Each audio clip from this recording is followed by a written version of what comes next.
I want to bring you a documentary on a subject that I've referred to a couple of times before and warned God's people about.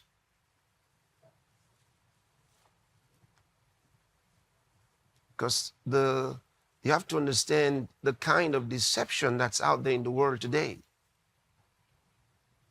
These things come in different forms. They're disguised in different ways. And it's all about getting your attention in the direction of Satan's agenda.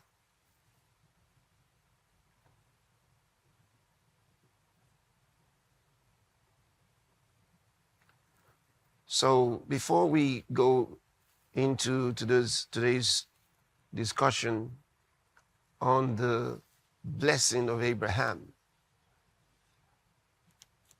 look, when I was just meditating on the scriptures,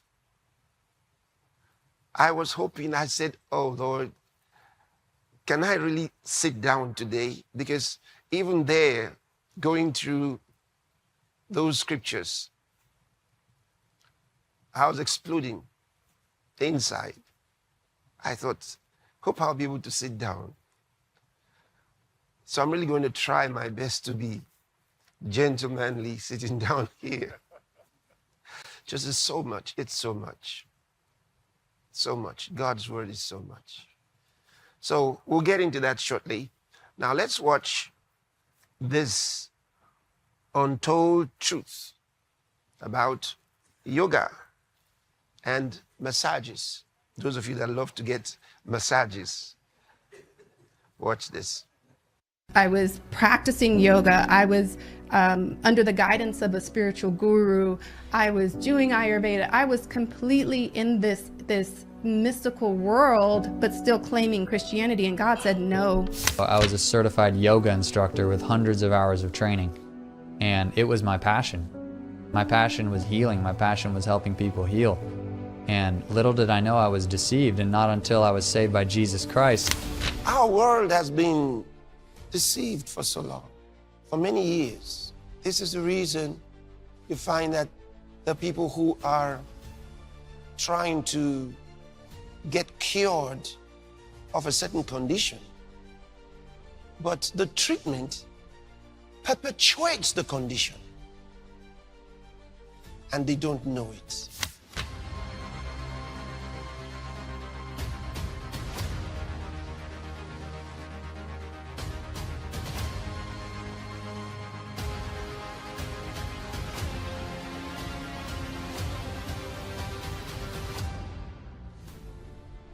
Throughout history, the world has been misled through various strategies and practices in the pursuit of good health and a better livelihood. Among these is yoga, a widely recommended exercise.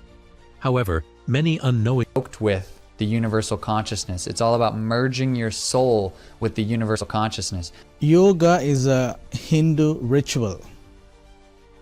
The word yoga means to marry, to connect, to unite, to combine, to become one with. That's what yoga means, to yoke with. And also, basically, yoga is sun worship. It is actually a spiritual trap to lure people into worshipping false gods. And the word yoga means to be yoked with, to be united with. And here's where the deception comes in. Some will say it will bring you closer to God.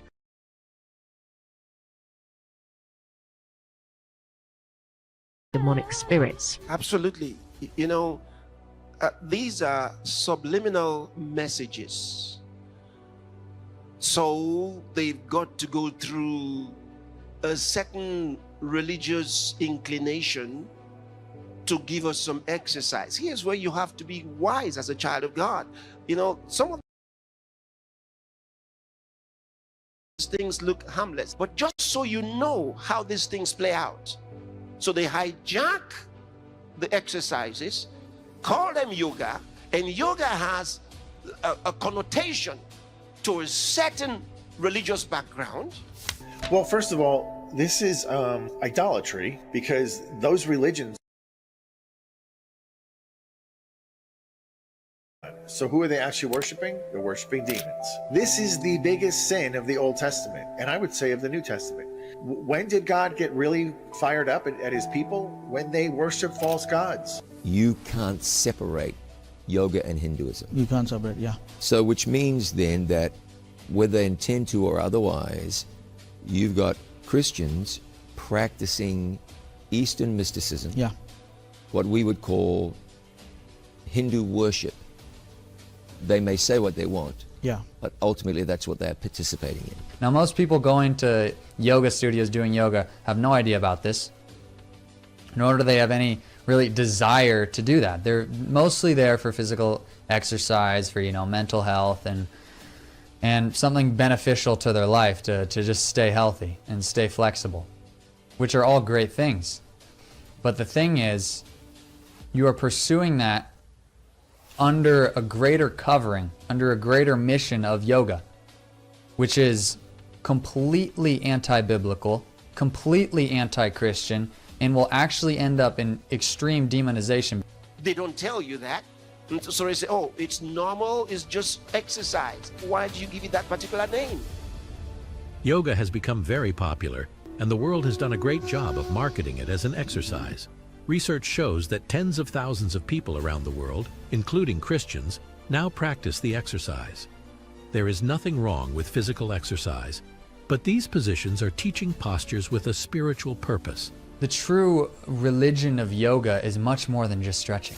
So when you're doing these poses, those particular poses, and they're not ordinary poses, they're very odd and distinct. That's like sending up a bat signal to get Batman to come visit you, except it's going to be a demon that's associated with that pose. When they make those poses, they're invoking that particular demon that goes with that pose. That's what the poses were curated for.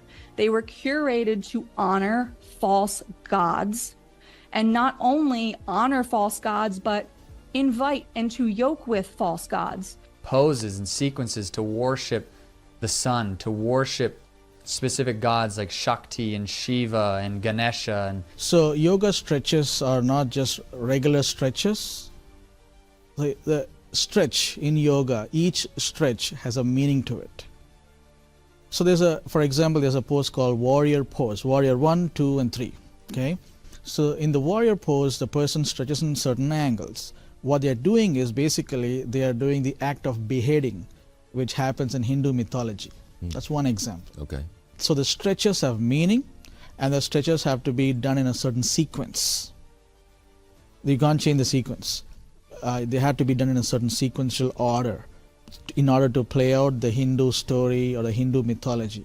So yoga stretching is a Hindu ritual. It is a physical expression of worship. You can never separate yoga from Hinduism. It's not possible. The roots of yoga are intrinsically pagan. You can't go to a yoga class without having Hindu gods and goddesses all over the walls, without seeing a tarot deck in the corner, without a crystal here, a salt lamp there. Like it's riddled. It's like a demon cave every time you go into a yoga studio. Yoga is widely practiced for relaxation, stress relief, and physical exercise. However, many, including Christians, adopt it without considering its origins. That's where you start. You start with the beginning. Read the history of it. Who were they? What were they like? What were their pursuits? What were their motivations? Then you would know. That'll be easy for you to project that direction, where they're going, what they want to do. From the very beginning, it was a fraud.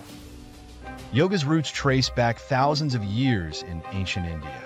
Originally, it was a spiritual practice focused on meditation. It is not known when the tradition of yoga came into existence, but on the basis of Sankhya philosophy, Patanjali compiled the sutras with precise classifications, sequences, and logic.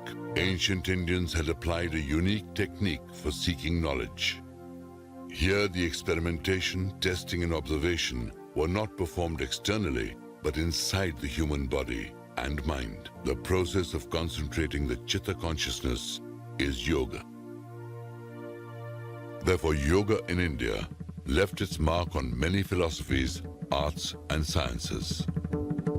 According to Hindu philosophy, the source of yoga is Shiva, but the main guru or the founder also, some people say father, some people say, is the serpent. And the serpent, according to Hindu teachings, mythology, serpent took the form of a human being, and he wrote 195 aphorisms, means wise sayings.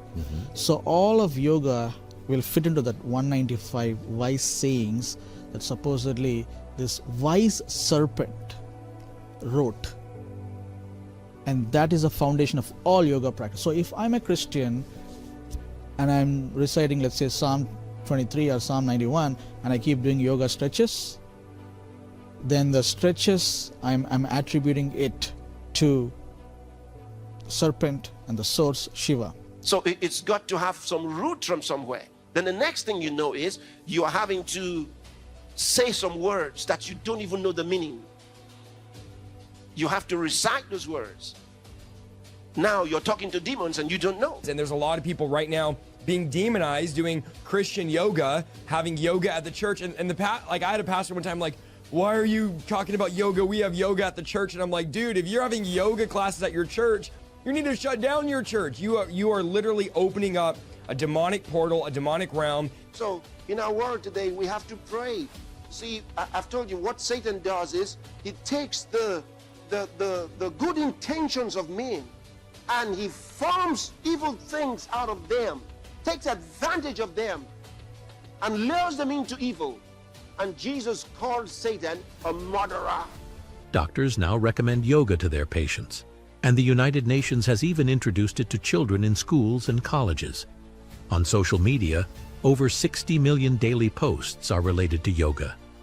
In 2024, over 41 million yoga studio businesses existed in the United States, according to market research. Well, yoga promises the ability to be able to penetrate the spiritual worlds and to experience them. And so that was the attractiveness of it to me. Yeah. I wanted to know who I was, why I was alive, and most importantly, what the future held for me. You know, I want to have some level of peace of mind, you know, if work is so busy, things are so stressful. Because that's what yoga is being marketed as, sort of a health supplement to your lifestyle, you know? Sort of a healing, you know, modality to help you be more productive, to help you have better peace of mind, have better joy and happiness in life. You should not be seeking those things from yoga. You should seek them from Jesus Christ. Meanwhile, many unsuspecting Christians have fallen prey to this deception, experiencing not only physical decline, but also mental health disturbances. No one ever told me that I was participating in mysticism. I never got that option to say, yes, I'm in, or no, I'm good. Right. And there were many times on that yoga mat where I was shaking with euphoria, or I was sobbing, like, you know, and now I know I was manifesting, like I'm sobbing on the yoga mat, and I'm like, oh, I'm releasing, this is my release. But nothing was actually being released. It was just a demon manifesting. This is me at the monkey temple after the priest took me into a back room and blessed me. One of the yoga nidra classes is one of the meditations, and she's using a tuning fork on my forehead to open up my third eye. Why do you pay someone to kill you? You know, you pay them to do all this stuff to you. It's amazing how we believe some stuff. I literally had to stop and look at everything and dig deep, because everything that I thought was bringing me peace had led me to just severe anxiety, no sense of peace, dysregulated, I wouldn't say deities, but I would say demons in my home, apparitions, spiritual harassment, spiritual attacks, involuntary kundalini. I ended up in the ER. One attack dropped me down, and whatever spirit was banging my head on the floor, like for what felt like 2 minutes. And I could hear my husband saying, what's wrong? What happened? Screaming. But but I Are could you hear. actually hitting Yes, your head on the I floor? could hear him, but I couldn't. I was taken So was it over like by the spirit. possession? Yeah, I was taken over by a spirit.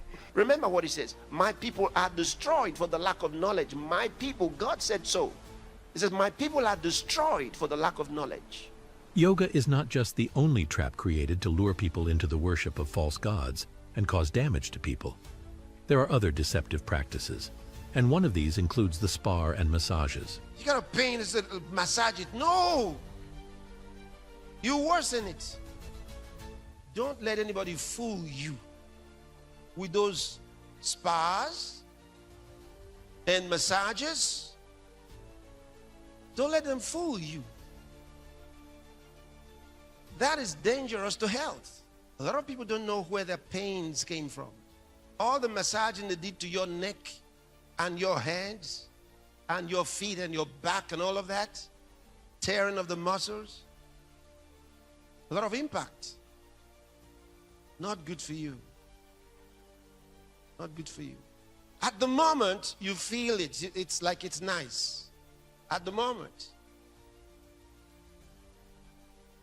Ask any doctor who knows real science. He'll tell you that what I just told you is true. We're talking about massages. They feel great when you're getting them, but do they work? And most importantly, are they really good for you? Everybody's going to get some relief in stress reduction and in pain relief, of course. Dr. Shane McGee, a doctor of internal medicine at the Kelsey-Seybold Clinic, says the biggest benefits are for stress relief and pain control. Massage therapy reduces inflammation to the body, helping to control pain. But Dr. McGee says that is short-lived. We see a change in hormones. Your body produces different hormones in response to massage. We see blood flow, which is probably the most obvious one, I guess, when you're hammering out a muscle or a knot. Massage really helps in the short-term pain for sure. Chronic pain, it can help. If you have an infection, whether it be skin or in general, you should probably stay away. If you have this, all of a sudden, this acute pain which came up out of nowhere, that's not going to be the type of pain massage is really good for. Some side effects? Injuries. The most common injury is bruising from massages. Also, fractures. Those can occur in the ribs. Dr. McGee says if you have any bleeding disorders or vascular issues, massages can be dangerous. And if you're pregnant, it could cause women to miscarry. No more massage. Give yourself the next few weeks without any massage. Those massages are the storehouse of the pain. Maybe you enjoy it. Yeah, but it's dangerous to your health. That's the problem. If it had no dangers and you just enjoyed the feeling, there'll be no problem. I mean, who wants to take away from you something you're enjoying so much? But the truth is, it's damaging your body.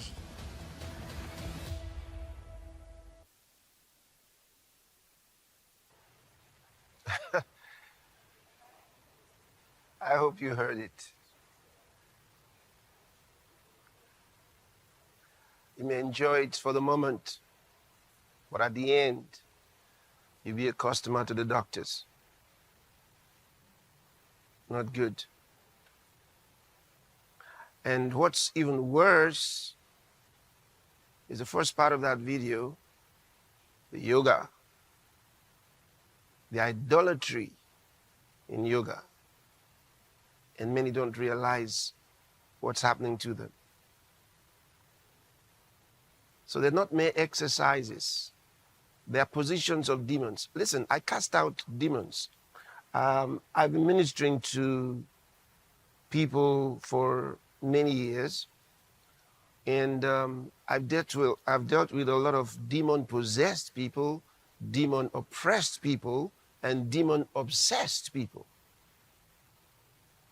And I can tell you that a lot of those movements are from demons. Those are things we see with demon-possessed people. You think it's wonderful while you're in that place and, they're teaching you. But when these demons take a hold of people, there are movements they make. A lot of them are very much like what you just saw there. And after You've been a part of yoga, through which you invite demons into your personal life and into your home. You start experiencing things you never experienced before. The trouble is, you may not immediately attribute them to the yoga. You're going to think you have some other problems. And then you're looking for solutions. Then you start having visitations in your dreams, because those spirits have to get your attention. You've been inviting them with your dance. You've been inviting them with your activities, with your symbols. So now they show up in your dreams.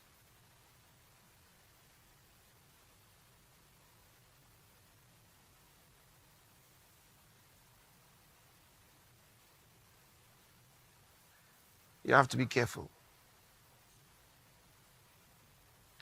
The matter is not ended. I will discuss it further on some other occasion. Yes, sir. Until you stop doing it. Yes, sir. Yes, sir. Praise God. Wow. So let's go